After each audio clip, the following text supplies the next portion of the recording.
Hi everybody, welcome back to the Claremont Classic Garage. How about we dive into another auction score?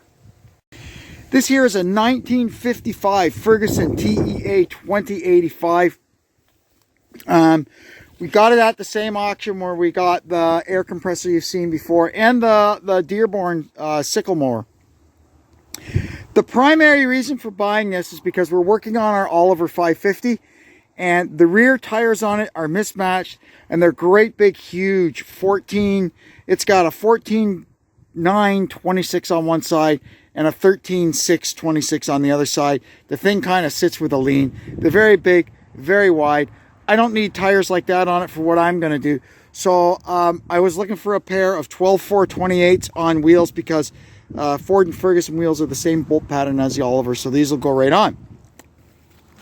This little guy popped up at the auction, 12.428, perfect. They actually match, they're relatively new, they're not cracked up too badly, so we can just take these off of this and put them right on the Oliver. But aside from that, what's going to happen with this, I don't know. The engine is free, it turns. There's a couple of interesting features on this that I found. Number one, that's a valve for a Ferguson manure loader. I have several of those now. You can see here, it's still got the hand crank on it. Kind of neat. It's still got the old generator on it. So we'll see what happens with this thing. I might try and fire it up.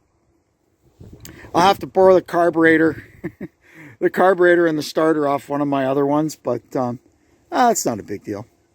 Anyway, for now, it is what it is. It's got the nice running boards too. Lots of good stuff on this.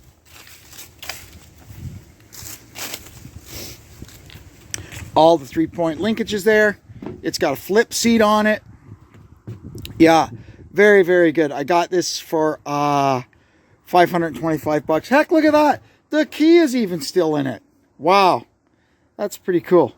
It's got the original, look at that, the original oil pressure gauge. It's never had the second gauge put in it. Some of them would have a temperature gauge added or a amp meter added. But this one is as it was.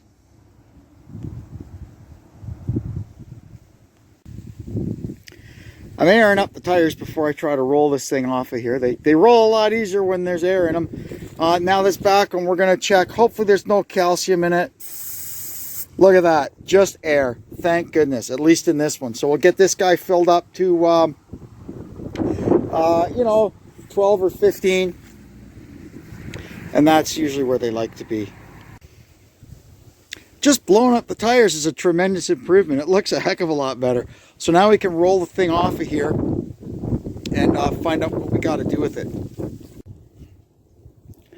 This thing is missing the starter and the carburetor. So I borrowed a starter from my other Ferguson that's out back and I threw a battery in it. First, let's see if she'll wind over. Oh, look at that. So she turns. Okay, next thing we're going to do is put the spark tester in it and we're going to put the ignition on and turn it over and see if we've got any spark. So we've got a gap for it to jump there. Our primary ignition wiring seems to be, well, it's there. So let's see what happens. We'll put the ignition on. It's still got the key in it. So ignition is on. Let's see what happens.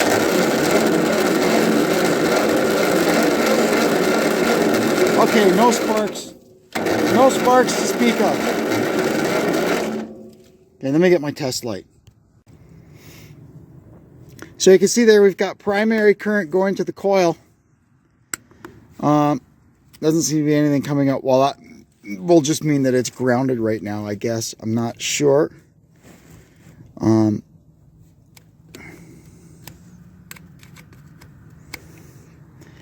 But I think we probably need to just take this apart and clean the points and we'll probably get spark. Well, I turned it over and the points were opening and closing. But if you can see, I think we found the problem. There doesn't seem to be a rotor in here. We've got everything, but we're missing the rotor. So let me go and see if I can find a rotor, and then this thing should have spark. So let's see if we got spark. Yeah. Okay, and I'll tell you how I did it. I found that the point gap was insufficient, so I just kind of eyeballed it. And before I did that, I wasn't quite sure about the coil, so I swapped in this other coil. But now we're going to swap everything back to the original coil, and we'll see if we've got spark from it. Okay, let's see here. Oh,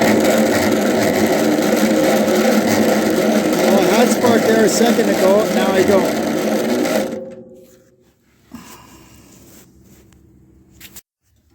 So let's see here if we got the sparkies now. Ah, there we go. We got sparkies. Good. Perfect. That's right at the coil. Now I'm going to check at, feed it into the distributor here and see if we get sparkies at the plugs. All right, let's see here. Yep. Good. We've got spark at the plug. So next thing I'm going to do, I'm just going to shoot some ether or something up this intake and see if we can get it to bark. All right, let's see what happens.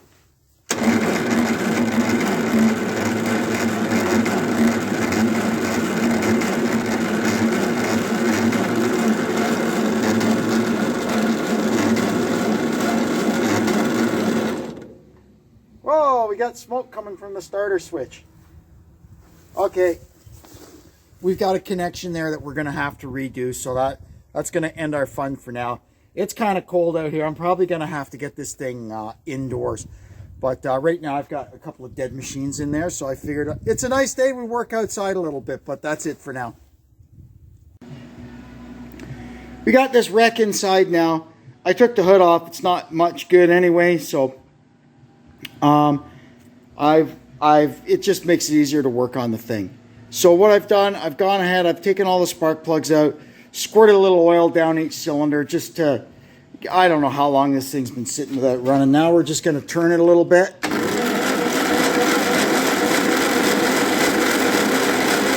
Get the oil worked into the rings.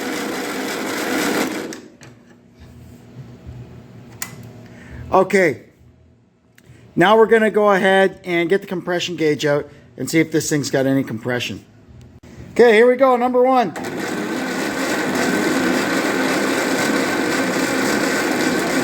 Well, that's not too good. 30, that's bad.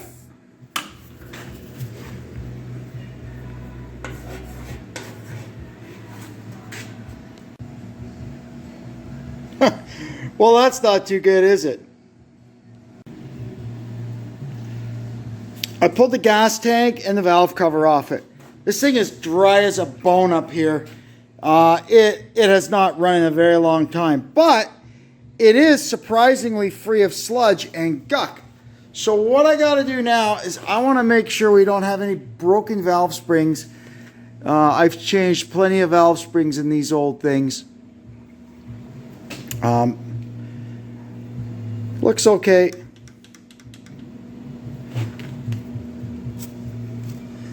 Now I'm going to turn it over and make sure all the valves are opening and closing like they should. We can just turn it by hand even.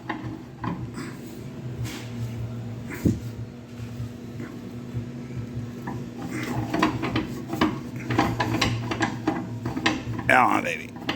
Whoa.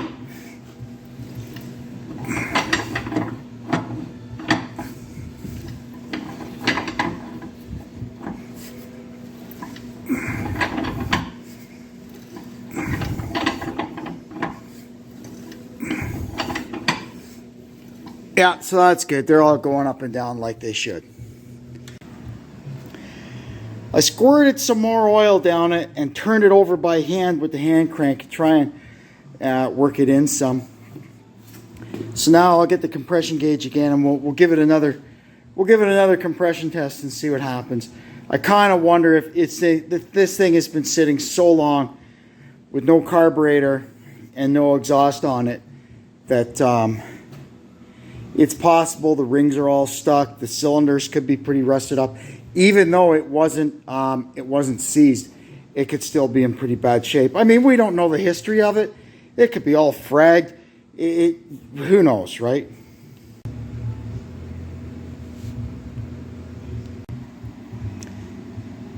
So we could see number 1 went up a lot, 2 and 3 not so much, and number 4 went up a tiny bit.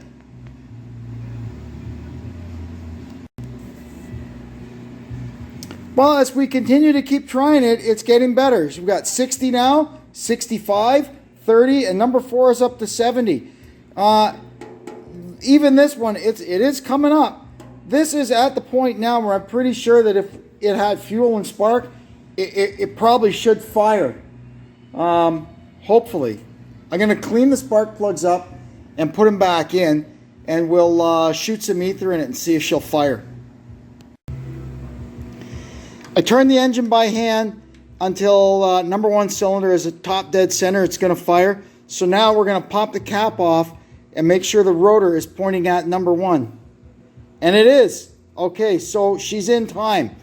That's another thing you wonder with these old things. Is the timing chain, off a little bit? But it seems like it's okay. All right, let's see if we can get anything to happen. Ignition on.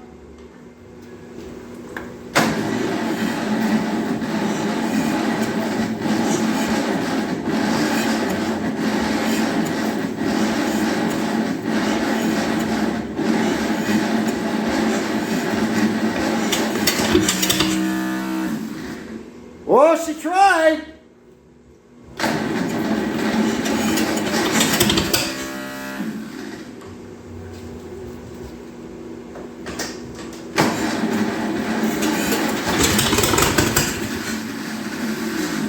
Woohoo!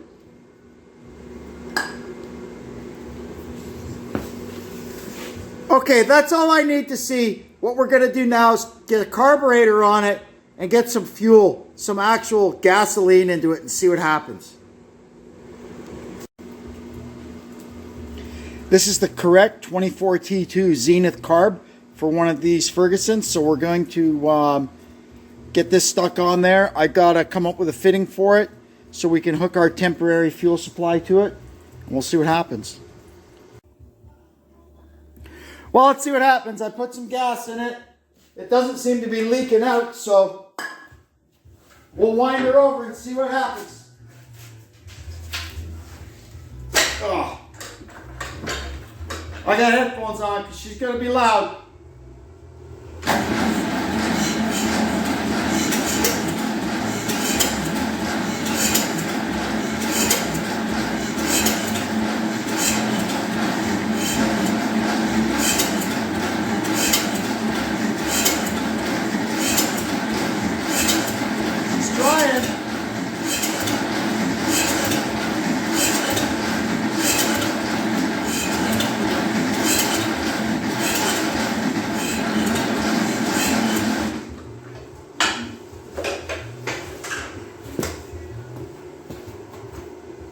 Well, let's give it a little help.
Well, it runs, but there's no oil coming up to the cylinder head and nothing showing on the gauge. So we got to look into that.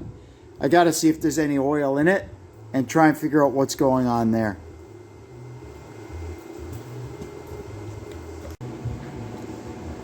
Okay, now we're going to go do the compression again and see if we've made any improvement.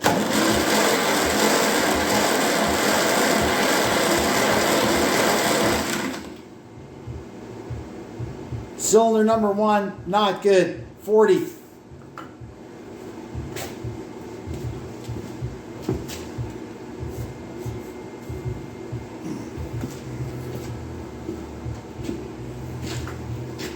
I'll go down the line and let you know what I find. So here's what we got, 40, 55, 40, 55. The fact that it's not moving any oil is certainly not helping us. I have to try and figure that out. So what I'm going to do now, I'm going to give it a wet compression test and see if that picks it up any. That's looking a lot better, eh? 75, 105, 80, 90. And while I was doing that compression test, look, we got oil coming up. Let's see if we can get any more.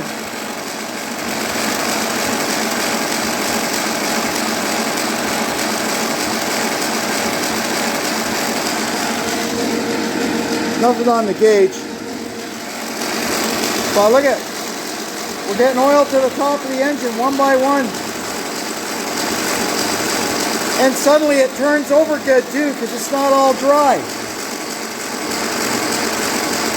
When I see that last rocker get oil,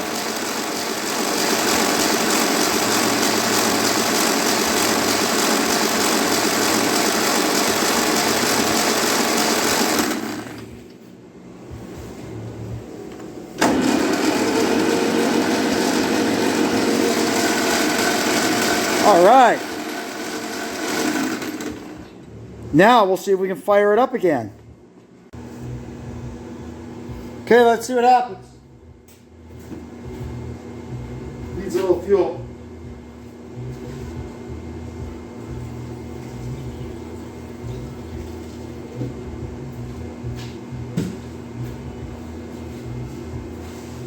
Ah.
So after running it, here's what we've got. 70, 60, 190.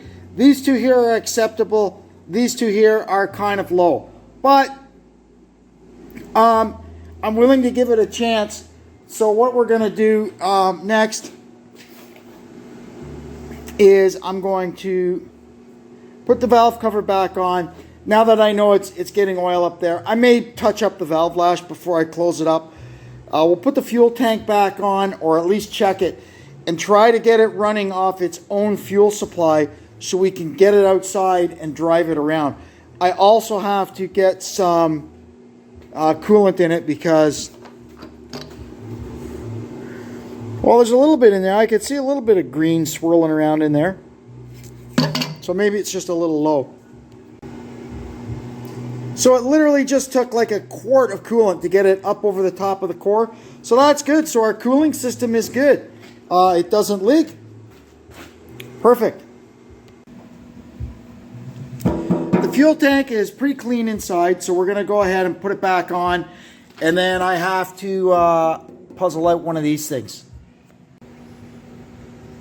So we've got our fuel bulb in, and I made a new steel fuel line over to our carburetor here. So now we're going to put some fuel in this thing and see if we can get this thing fired up and get it outside and run it around a little bit. I also would like to see if it's charging.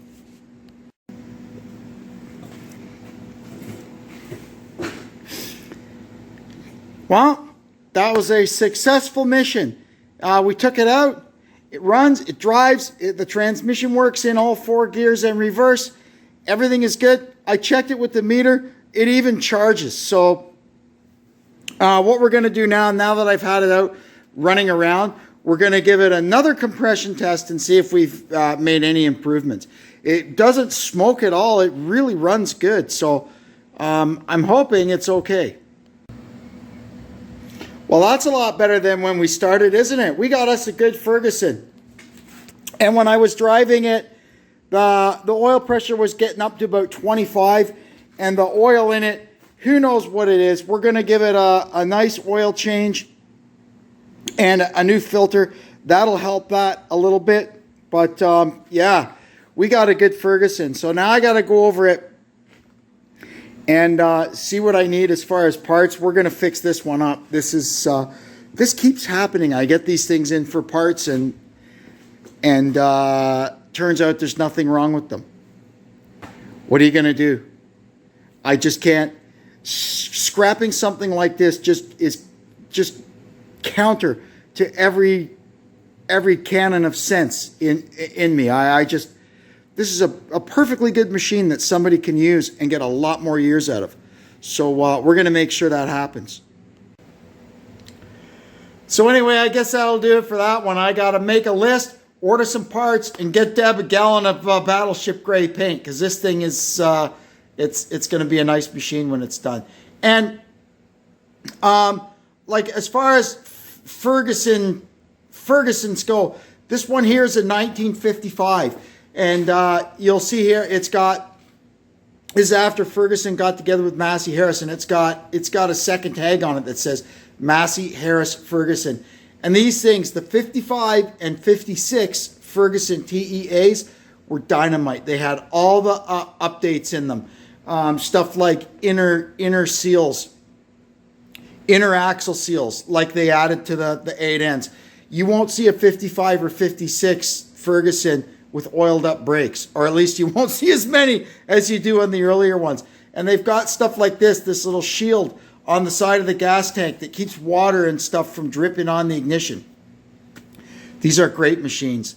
Anyway, that'll do it for this one. In the next one, we're going to get to work on it. All right, more tractors. Anyway, thanks for tuning in. Hope you'll come back and see us again. And until then, I'm Kevin saying so long from the Claremont Classic Garage.